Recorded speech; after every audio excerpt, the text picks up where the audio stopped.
Hola, hola hermanos, ¿cómo están? Nuevamente pues un privilegio acompañándolos hoy. Vamos a continuar entonces con nuestro tema de el perdón. Insisto, ustedes dirán que tan insistente yo, pero bueno, creo que es importante seguir con nuestra oración por las personas que hemos escrito ahí en el papelito y con las que son realmente las que van a ser, digamos, objeto de nuestro perdón. No sé si recuerdan y espero que hayan tenido la oportunidad de ver el testimonio completo que yo lo envié eh, sobre la pastora Joyce Meyer, que era el testimonio que hablábamos la clase pasada. Eh, Algunas personas pues me han escrito hablándome de él y ojalá que haya tenido la oportunidad de revisarlo. Si no, pues no pasa nada.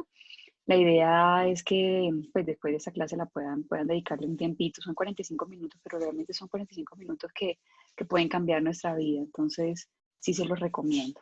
Y hoy vamos a hacer algunos comentarios acerca de ese testimonio como para traer a nuestra vida práctica y real qué podemos sacar bueno de esas palabras y de todo lo que le pasó pues a esta persona.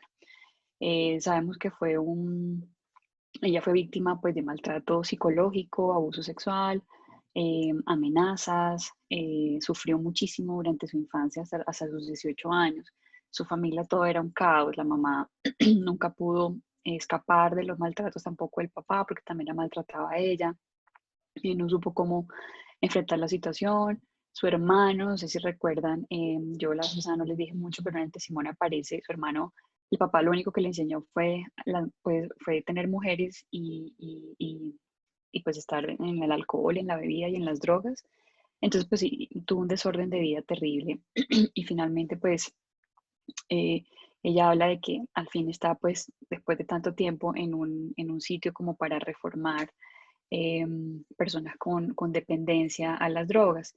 Y bueno, yo quisiera hacer algunos comentarios acerca de esa vida tan dura que ella tuvo.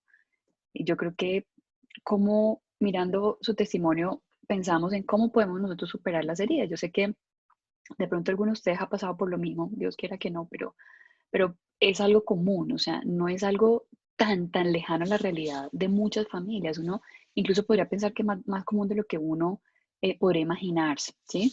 Y si de pronto no es abuso sexual, piensen en cualquier tipo de maltrato de lo que de pronto hemos sido eh, víctimas, maltrato psicológico, engaños o infidelidades, bueno, o de pronto desengaños con un socio. Bueno, ustedes ya, cada uno sabrá pues mejor que yo qué tipo de ofensas han recibido. Pero quiero que pensemos en eso y cuando pensamos en cómo poder superar esas heridas, tenemos que primero creer. Creo que el hecho de creer es un ingrediente fundamental.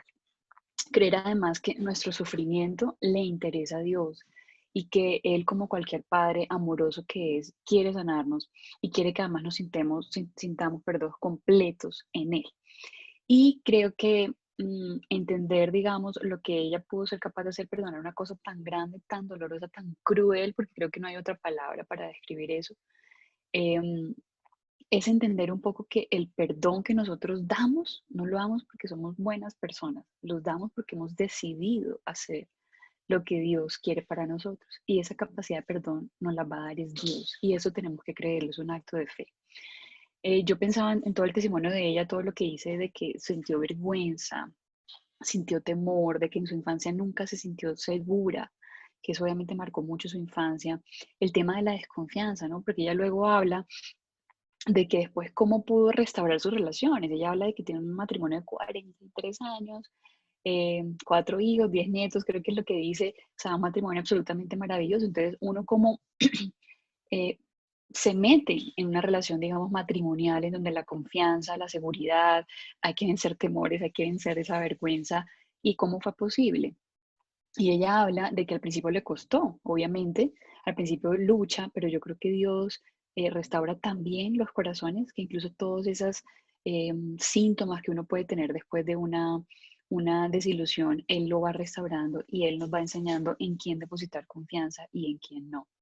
Ella dice que en algún momento el esposo le dice como, pero por qué siempre es una pelea contigo? O sea, ¿por qué me tratas como si fuera tu enemigo? Claro, porque ella pensaba, yo no podía pensar en ese momento que alguna persona no quisiera algo para su bien, porque hasta ese momento pensaba en que mi papá siempre lo había hecho así, y todo lo que él decía o hacía había que hacerlo porque era lo que a él le gustaba, era lo que él quería ver, era a la hora que se quería acostar, a la hora que se quería levantar, y todos en la casa tenían que hacer lo que él decía, era supremamente manipulable. Entonces, cómo ella pudo superar, digamos, todos esos sentimientos de inseguridad, de temor y desconfianza, me parece que son supremamente importantes. Y la soledad, ¿no? Porque fue una niña, claro, cargando con todo ese tema de abuso sexual durante toda su vida, pues, porque además fue desde que era una niña, 8 9 años, hasta los 18 años, o sea, fue demasiados años, los mejores años de la vida de un niño, adolescente y adulto joven se le fueron en ese sentimiento como tan triste, tan cruel, y todo eso ya lo pudo superar. Me gustaba mucho cuando ella decía ese falso sentido de responsabilidad, que ella pensaba que ella no podía decirle a nadie, nadie la iba a ayudar, obviamente, porque lo intentó hacer, pero nadie la ayudó. Pero como ella, cuando el papá la amenazaba que ella no podía decir nada porque si no se iba a formar un problema en la familia, etcétera, ella empezó a cargar como con esa responsabilidad sin tener que hacerlo, ¿sí? Y parte, ella decía, hoy en día todavía me pasa. A veces yo digo como, uy, alguien hizo algo y yo como que me meto y voy a enfrentarme y voy como a tener encima los errores de esa persona y digo, oiga, un momentico, eso ya no es problema mío y la palabra es muy clara en eso. Entonces, también como liberarnos de ese falso sentido de responsabilidad que a veces algunas relaciones nos imponen, ¿no? Yo estoy de acuerdo en que Satanás, el enemigo, le gusta todo mantener oculto para impedir liberarnos. Y este tema del perdón, por eso es tan importante sacarlo a la luz, exteriorizarlo, porque todo lo que está oculto te hace preso, ¿sí? Los secretos nos mantienen presos y nos consumen además. Entonces ella decía lo importante que es hablarlo con alguien. Y yo hoy les pido que reflexionen, que de pronto se pongan a pensar en quién pueden confiar. Obviamente uno no va a contarle a todo el mundo, pero esos temas tan delicados uno sí tiene que sacarlos de alguna manera. Uno tiene que hablarle de pronto a un amigo, de pronto un líder espiritual, bueno, el mismo Dios también, ¿no? Sentarse en una habitación a solas, en tiempo con Él y decirle, Dios, yo estoy verbalizando lo que me hace sentir, eso que hice o de pronto que hice, que me hicieron, ¿cierto? Cosas vergonzosas, pero confiéselo a alguien. Hablamos con la pastora Marlene que obviamente aquí nuestra iglesia está para escuchar ese tipo de situaciones. Alguno piensa que de pronto está cargando una cruz muy pesada, que no puede con ella y de verdad en su corazón quiere perdonar, quiere. Creo que es importante que nosotros como hermanos nos ayudemos y como cuerpo de Cristo también nos levantemos los unos a los otros. Entonces me pongo a la orden a mí, si alguno pues tiene la confianza para contármelo, haremos lo posible, o a los pastores, por supuesto, haremos lo posible para guiarlo pues a la luz de la palabra, ¿no? Para seguir el proceso. Bueno, y otra cosa increíble, digamos, que yo veo en este testimonio es como la madre, por el miedo al escándalo, no supo manejar la situación, ¿no? Tenía un temor de tomar la decisión y a veces cuando nos suceden ese tipo de situaciones, el temor nubla todas las decisiones, ¿no? Entonces no podemos salir de la situación y eso nos mantiene más presos y obviamente el enemigo nos convence de que no podemos salir de ahí y más y más y más nos hundimos. ¿M? La mamá no pudo tomar la decisión de yo me largo con mis hijos, yo no voy a aguantar esto, no. Y ella explica cómo después la mamá empieza a tener trastornos pues, de ansiedad, me imagino que por todas las consecuencias del daño que le hicieron, ¿no? Del maltrato que sufrió. Y ella tomó la decisión, la mamá de Joyce, tomó la decisión de seguir en el sufrimiento, ¿sí? Ella no supo cómo manejar la situación y dejó que todo el peso de lo que sentía en ese momento cada vez la hiciera más prisionera y no pudo realmente tomar la decisión de salir de ella. Y hay una cosa que también tenemos que tener en cuenta y es acerca de las consecuencias de nuestras heridas. Viendo el testimonio de ella, entendía, por ejemplo, cuando ella decía que su papá la convencía, ¿sí? Que eso que él le hacía a ella era por amor. ¿M? Fíjense cómo ella creció, y eso fue una cosa que también tuvo que superar, cómo creció con el amor tergiversado, con el sentido del amor absolutamente tergiversado, ¿sí? Y luego cómo hace para tener una relación matrimonial tan exitosa como la que tiene. Entonces, fíjense que cómo Dios lleva desde lo más vil y lo más cruel hasta una restauración absolutamente completa. Lo otro con lo que ella también tuvo que aprender a vivir es el rechazo al hermano. Ella dice que ella deseaba una hermana, ¿sí? Mujer, para ver si el papá dejaba de molestarla a ella y empezaba a molestar a la otra. Fíjense cómo un niño puede pensar de esa manera. Y hizo un rechazo a su hermano. Hasta el día de hoy, digamos, ella dice que se habló con el hermano ya mucho, mucho tiempo después, cuando ya eran adultos.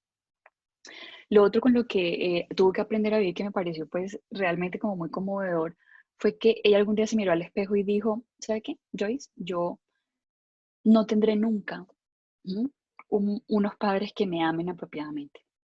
Y luego dijo, pero tendré que vivir con eso. Y hay que seguir.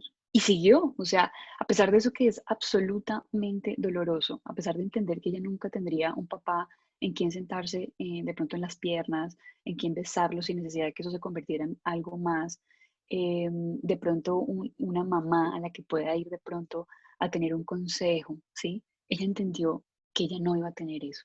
Y así y todo decidió continuar. Fue una decisión de ella. Em, y por supuesto, eso nos sirve para pensar que nunca vamos a ser los mismos después de que nos dañen. ¿M? Nunca seremos los mismos. Tendremos consecuencias. Pero ¿saben qué?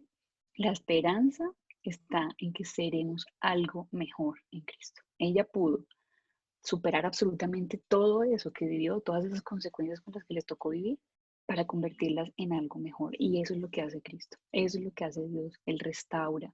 Él todo lo hace nuevo, absolutamente todo. Y otra cosa que me gustó era que empezaba a decir cómo en el proceso del perdón ella se empezó a dar cuenta y a entender un poco qué fue lo que llevó a su padre a hacer ese pecado. Entonces empezó a entender cómo era un pecado familiar, que él creció en una familia pues en donde el incesto era algo casi que normal, o sea, ellos sabían que estaba mal, pero como que no los dejaban, hay como un espíritu, pues esos pecados generacionales, ¿sí? Y en la medida en que ella entendió eso, para ella fue un poco más fácil perdonar, porque sabía que era una conducta aprendida. Por supuesto, esto nos lleva a pensar que tantas veces hemos normalizado cosas que a pesar de que están mal, como las vemos todos los días, o es un ambiente en el que nos movemos de pronto, en nuestra familia, en nuestros amigos, en nuestro trabajo, empezamos a pensar que eso es normal, e incluso lo empezamos a hacer a pesar de que sabemos que eso está mal. Eso me pareció, digamos, de rescatar también, porque ella decidió hacer algo completamente diferente. Y fíjense cómo ella ya había decidido perdonar a su padre, aun cuando en él no había todavía arrepentimiento. No lo había perdonado al 100%, y eso fue una cosa que Dios le demostró cuando Dios le ordenó que llevara a su papá y a su mamá a vivir más cerca, ¿sí? Porque antes lo veía, era como 2 veces al año, le daba plata y ya, como papá, hola, mamá, chao, chao. Pero cuando Dios le dijo, no, debes aprender y ellos deben vivir cerca a ti, perdón. En ese momento digo, uy, no, eso yo no lo voy a hacer. Ahí se dio cuenta que el perdón no había sido el 100%. Fíjense cómo Dios a veces, ese trato de Dios, aunque nos duele, es necesario. Y cuando Dios quiere tratar algo, hay que obedecerle, porque fíjense después cómo fue el camino casi para la salvación de su padre. ¿M? Y en el proceso de restauración, como yo les decía, creo que la palabra restaurar significa restablecer, o sea, lleva implícito un verdadero cambio. Y fíjense cómo ella al final dice, y vaya que ese viejito cambió, porque se convirtió en un viejito tierno, después de que era tan cruel, ¿sí? Después de todo lo que hizo, ella dice, yo ya le podía dar un besito en la mejilla, ¿sí? O sea, ustedes, mejor dicho, yo veo eso y yo digo, hombre, ¿quién más que Dios para hacer eso? Es que nadie más puede hacerlo. Nosotros como seres humanos no cambiamos a las personas, Dios cambia corazones, Dios sí lo puede hacer. Acuérdense que Él es el Dios de imposibles. Él hace lo posible, lo que para nosotros es imposible. Y recuerden también que Dios cambia corazones, ¿sí? Dice la palabra en Ezequiel 11:19 que Él cambia ese corazón de piedra. A veces pensamos que ya nosotros nunca vamos a cambiar porque es que nos hemos vuelto tan de piedra que ya no sentimos, ¿sí? Por las cosas que nos han hecho. No creamos esa mentira. La palabra dice que sí, Dios sí lo puede cambiar, ¿sí? Dios, en Ezequiel 11:19, no la puse acá, no alcancé a ponerla, pero en Ezequiel 11:19 dice que Él nos va a colocar un corazón de carne y va a cambiar ese corazón de piedra. Y por supuesto, lo que sí tenemos que hacer nosotros es, digamos, nuestra cuota, obviamente. Creo que es algo clave aquí, y he estado casi que obsesionada pensando en eso en estas semanas, es acerca de la mente renovada. Me encanta este versículo en Romanos 12:2 que dice, no imiten las conductas ni las costumbres de este mundo, más bien dejen que Dios los transforme en personas nuevas al cambiarnos la manera de pensar. Entonces, Aprenderán a conocer la voluntad de Dios para ustedes, la cual es buena, agradable y perfecta. De verdad que he meditado en este versículo porque, o sea, a veces uno como que no entiende que es Dios transformando su manera de pensar y a veces lo vimos todos los días. O a veces somos nosotros que no dejamos que el Espíritu Santo cambie nuestra manera de pensar, porque creemos que ya somos así y nadie nos va a cambiar. ¿Mm? Eso que el loro viejo no aprende a hablar, diría mi mamá. Y si en este momento tuviera mi mamá enfrente, le diría, madre, ¿sabes qué? No, eso no es bíblico. Dios dice que al contrario, el Espíritu Santo es quien transforma nuestra manera de pensar, ¿sí? Él puede poner en nuestro corazón y en nuestra mente pensamientos absolutamente nuevos. ¿Sí? Él, a través de esa renovación constante, esa transformación de nuestra mente, de nuestros pensamientos, es que verdaderamente nos restaura, nos da consuelo. ¿Sí? Y por supuesto a través de eso es que vamos a poder llevar a cabo el plan de Dios, a través de una mente renovada. De otra manera, no va a ser posible, no va a ser posible. Yo pensaba en esto y cómo esa mujer tuvo que, me imagino, que cambiar muchas maneras de pensar y sacar un montón de cosas para poder recibir así el consuelo de Dios y poder empezar una nueva vida de la mano de Él. La palabra de Dios incluso nos ayuda a mostrar esas malas actitudes que a veces no nos dejan avanzar, ¿no? Que nos quedamos ahí estancados y pensando que de pronto es algo bueno para nosotros, pero realmente no es algo bueno. Es la palabra de Dios. Yo siempre la he descrito como un espejo, ¿sí? Una vez no se ve un lunar que tiene hasta cuando coge la Biblia, ¿sí? Coge la palabra y empieza a leerla y la palabra se convierte como en el reflejo de nosotros, lo que nos muestra que estamos haciendo mal, ¿sí? Yo a veces me quedo maravillada de cómo leo y digo, uy, yo nunca había pensado que esto era malo ante los ojos de Dios o no le agradaba a Dios hasta que conocemos la palabra. Y creo que, y estoy segura que en nuestro tiempo de intimidad con Dios, Él nos revela esas malas actitudes, ¿sí? Y Él es capaz de quitarlas. Bueno, obviamente en oración hay que entregarle todos esos malos sentimientos y permitir que además Dios trate con ellos. Obviamente no es fácil, duele, el trato de Dios a veces duele, pero es necesario, ¿sí? Es absolutamente necesario. Incluso hay que empezar a entregarle al ofensor en oración, no para venganza, o sea, uno, y me acordaba ahorita porque les comento que aquí al lado, mis vecinos, se metieron los ladrones esta mañana y le sacaron un montón de cosas, computadores, efectivo, bueno, un montón de cosas. Y yo no sentí nada, yo estaba acá y no sentí nada. Y ahorita que pensaba que nos sentemos como tan tocados, ¿no? Porque además son amigos de nosotros vivimos en ese apartamento. Y yo decía, uy, señor, claro, con rabia, ¿no? Yo decía, uy, Dios mío, acuérdate de ellos, no sé qué. Y después pensé yo, brutos. O sea, voy a hablar de eso. Y decía, no puedo orar de esa manera, ¿sí? Incluso no me lo hicieron a mí, pero uno tiene que perdonar esas cosas, ¿sí? No puedo orar de esa manera, tengo que orar es por su salvación. Tengo que decirle, Señor, que te conozcan para que dejen de hacer lo malo ante tus ojos. Y tienen que uno empezar incluso a amarlos, aunque no los conoce, pero son nuestros enemigos y a eso nos llama la palabra. Fíjense cómo Jesús oró en la cruz y cómo dijo, Padre, perdónalos, porque no saben lo que hacen. De esa manera es que tenemos que empezar a orar por esa persona que nos ha hecho daño. Esa es la mejor manera de empezar a amarlo, orar por él y orar para su salvación, orar por cosas buenas para esa persona. No porque, uy, Señor, véngate tú. No, esa no es la manera de amar a esa persona. Y por supuesto, otra cosa importante es tomar decisiones. Tomar decisiones, obedecer lo que Dios pide. Finalmente, perdonar es obedecer un mandato que Dios nos ha dado, ¿sí? Y también nosotros tenemos que decidir despojarnos de las heridas, poner fin al sufrimiento. Yo creo que para esto, fíjense cómo ella en algún momento del testimonio dice, yo decidí sobrevivir, esa fue mi decisión, y a los 18 años se fue de su casa. Tuvo que tomar una decisión y además moverse hacia esa decisión, porque a veces decimos, sí, yo quiero perdonar, yo quiero estar tranquila, yo quiero vivir en paz, pero no nos movemos, ¿sí? Acuérdense que no solamente son intenciones, son obras, ¿sí? Eso se tiene que ver reflejado en nuestras actitudes, en nuestras obras, en nuestras decisiones. Hay una adagio popular que dice que si quieres resultados diferentes, no hagas siempre lo mismo. Y es así. A veces estamos ahí estancados, no hacemos nada diferente, pero aún queremos avanzar. Hay que empezar a hacer cosas diferentes. Hay que dejarse mover por el Espíritu Santo. Hay que en oración poner eso en manos de Él para que Él, Cristo, nos vaya guiando en el proceso para perdonar.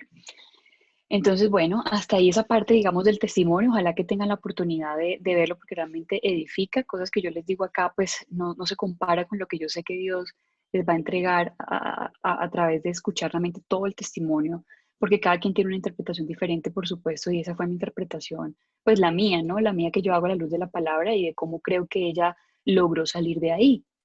Pero de pronto Dios tenga algo preparado para usted específicamente y de pronto Dios le hable y esa manera sea como su camino, ¿sí? Para empezar a transformar su mente y sus acciones. En esta parte yo quería hacerles como una diferencia, porque a veces escuchamos en el mundo muchas frases acerca del perdón que no son o que no van acorde con lo que piensa Dios o con lo que piensa, bueno, con lo que dice la palabra. Entonces, fíjense cómo ustedes muchas veces han escuchado en el mundo, no, es que yo quiero verlo sufrir por lo que me hizo. Y fíjense cómo en Romanos 12, 20-21, la Biblia dice, así que si tu enemigo tuviere hambre, dale de comer. Si tuviere sed, dale de beber. Pues haciendo esto, ascuas de fuego amontonarás sobre su cabeza. No seas vencido de lo malo, sino vence con el bien el mal. Y esto es casi que una cachetada para todos, al menos así lo sentí yo cuando lo leí. Porque a veces uno, fíjense cómo pasa esto de lo de los ladrones y uno intenta como, uy, ojalá que le pasen cosas malas, ¿cierto? Como que uno en sus fuerzas empieza a desear el mal para alguien más, ¿sí? A veces es inconsciente, ¿no? Porque uno no lo dice, oh, yo quiero que, no, pero a veces hay algo por allá adentro que uno dice como, no, no puede, eso no le puede salir bien, no le puede salir bien. Y fíjense cómo la Biblia nos da la cachetada y nos dice, no, si usted quiere vencer lo malo, haga el bien, ¿sí? Deséele bien a esa persona, ore por su salvación, ore y ámelo. Eso es lo que dice la Biblia. Otras personas de pronto dicen, o cuando uno consigue un mal consejero, de pronto uno está cargado por algo que le hicieron y va hacia donde una persona a pedirle un consejo y dice, no, ¿qué? Boba, trátelo mal, no se deje, no sé qué. Y fíjense lo que dice la palabra en Proverbios 15:1, la blanda respuesta quita la ira, mas la palabra áspera hace subir el furor. Y creo que, bueno, cualquier persona que esté casada en la audiencia podrá decirme si esto es cierto o no, ¿no? Pero definitivamente, a veces con una blanda respuesta quitamos la ira y ahí se apaga absolutamente todo ese fuego. Pero si entonces damos una palabra grosera o algo, ahí se vuelve como una bola de nieve y de eso nadie nos saca y termina siendo una pelea gigante por una bobada realmente. Entonces, no, cuando alguien nos trata mal, uno sencillamente con una blanda respuesta hace que la persona automáticamente ceda ante su eh, enojo, ira, maledicencia, lo que sea, y la pelea hasta ahí queda. ¿Listo? Eso es lo que tenemos que hacer. Con blanda respuesta, tratar cuando una persona pues tenga ira. Otras personas dicen de pronto, no, tú eres boba, véngate para que él aprenda o para que ese amigo o ese amigo tuyo no te vuelva a molestar, véngate para que sepa con quién se está metiendo. Eso lo escuchamos, ¿sí? Y fíjense cómo en Romanos 12:19 dice, queridos amigos, nunca tomen venganza, dejen que se encargue la justa ira de Dios. Pues dicen las escrituras, yo tomaré venganza, yo les pagaré lo que se merecen, dice el Señor. Y hay una cosa muy importante acá y es que el único que toma venganza es Dios. Dice que mía es la venganza. Yo tomaré venganza, dice Dios, porque es que es el único justo. ¿Sí? Él es el único que tiene derecho a tomar venganza. Porque el hecho de tomar venganza es ser juez. Y nosotros no somos jueces, porque no somos justos. Recuerde la diferencia entre ser justo y ser justificado. Fuimos justificados por el sacrificio de Cristo, pero no somos justos. Entonces no nos corresponde, eso no es una labor de nosotros tomar venganza. Si te hace algo, tú le haces algo peor. Eso es otra cosa que escuchamos. Miren cómo Mateo 5:38-39 dice, ¿han oído la ley que dice que el castigo debe ser acorde a la gravedad del daño? Ojo por ojo y diente por diente. Pero yo digo, no resistas a la persona mala. Si alguien te da una bofetada en la mejilla derecha, ofrécele también la otra mejilla. Eso lo dijo Jesús.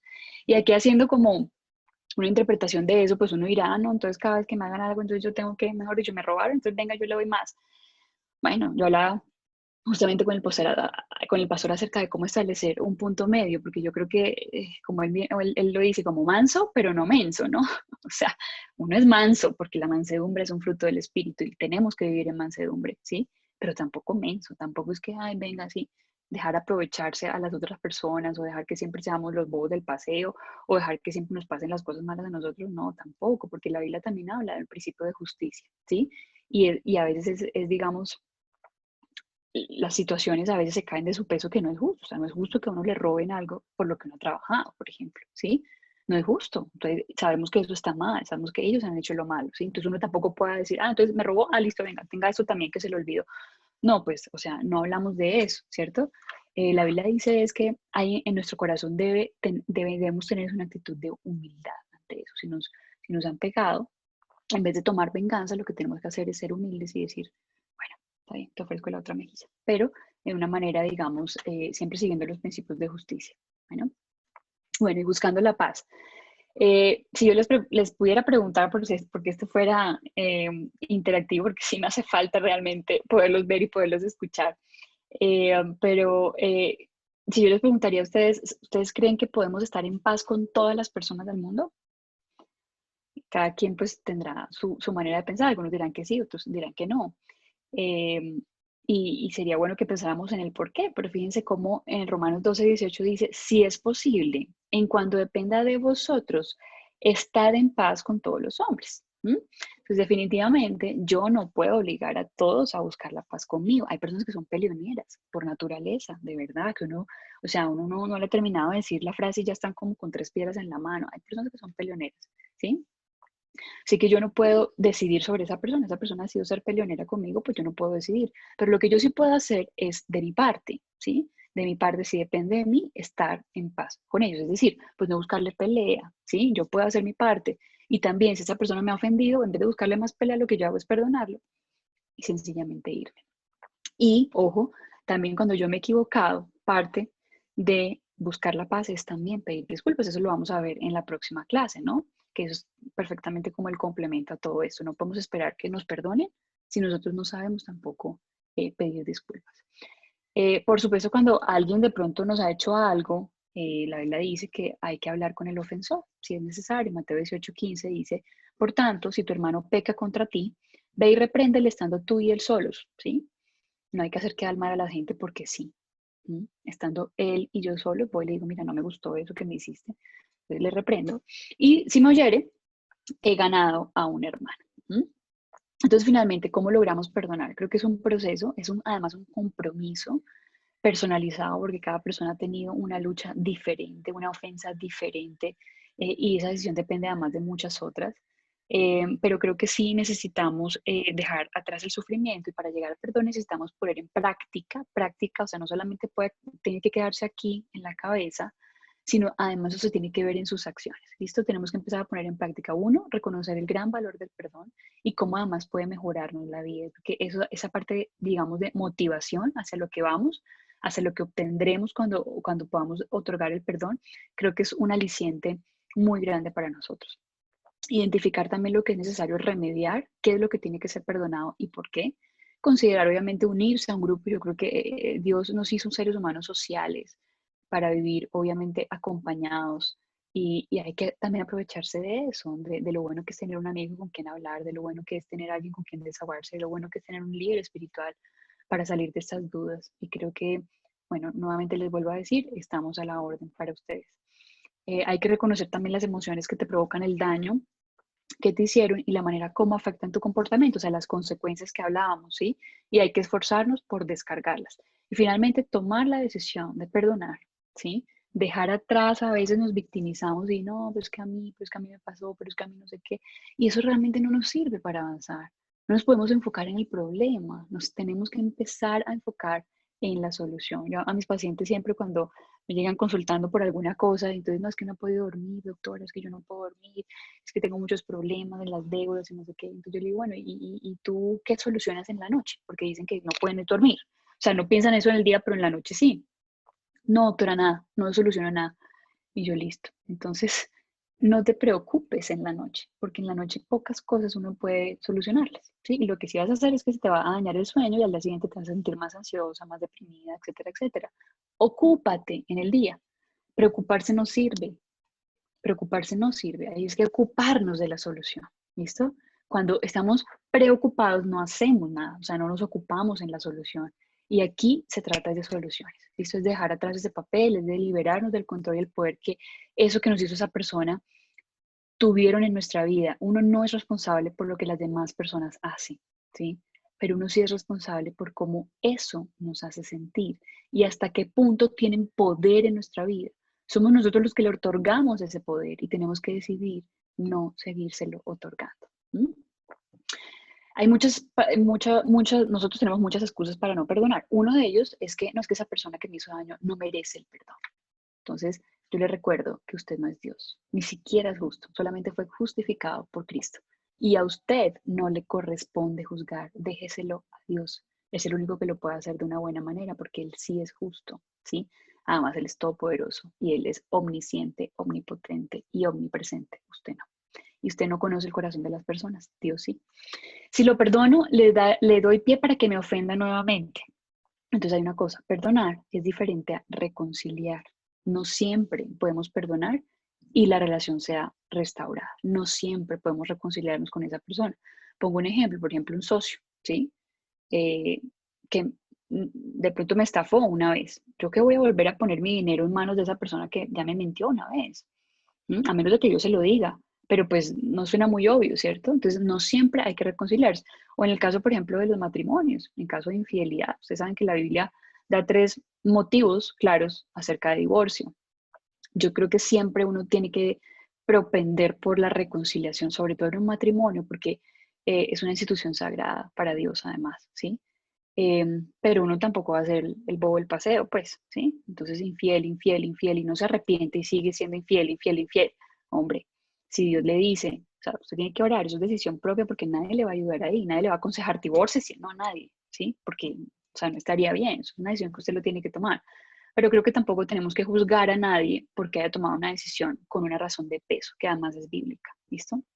Entonces, eh, definitivamente no todas las relaciones pueden ser reconciliadas.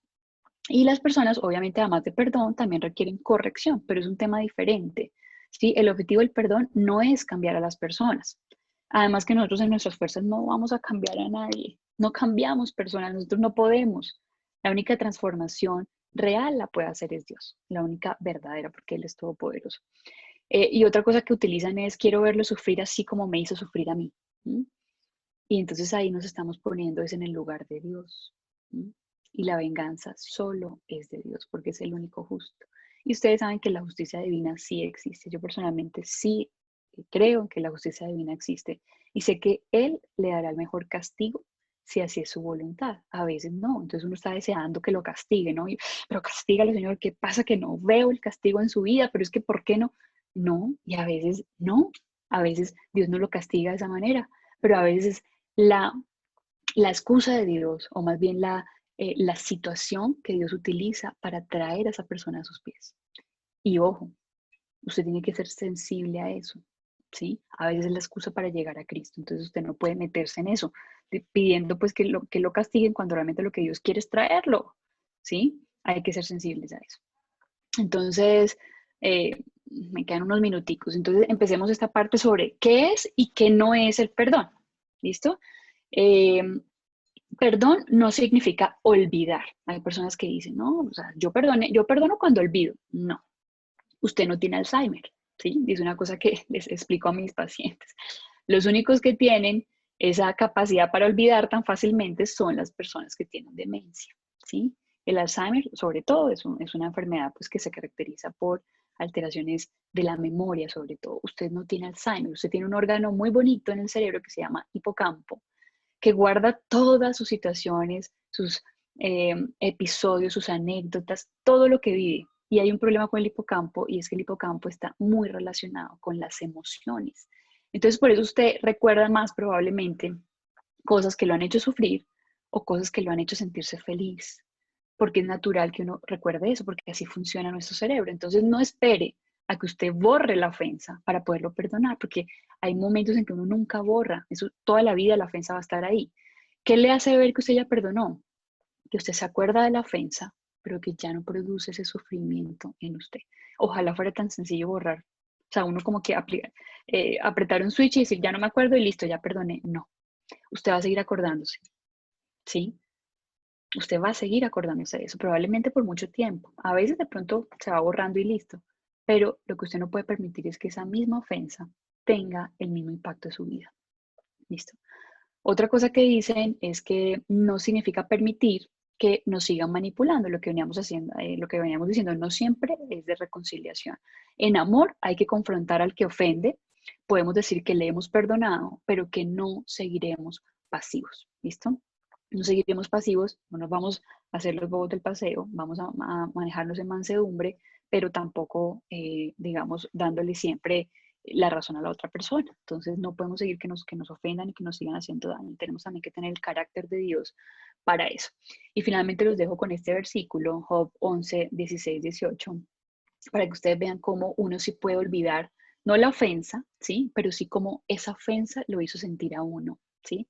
Dice Job 11, 16 a 18, dice, olvidarás tu sufrimiento, será como agua que corre, por eso les puse esa cascada. Tu vida será más radiante que el mediodía y aún la oscuridad brillará como la mañana. Tener esperanza te dará valentía, estarás protegido y descansarás seguro. Yo quiero que nos durmamos hoy pensando en este versículo, ¿sí? Que es una realidad de nuestras vidas porque lo dice la palabra, y si lo dice la palabra es porque es cierto y Dios lo quiere así para nosotros. Quiere que olvidemos nuestro sufrimiento y va a ser algo como agua que corre, que en este momento esa gota de agua está aquí y al segundo ya se ha desplazado, se fue y lo pierde uno de vista. Así va a ser nuestro sufrimiento, ¿listo? Y luego nos despertaremos y dormiremos seguro y nos sentiremos seguros gracias a la presencia de Dios en nuestra vida. Amén.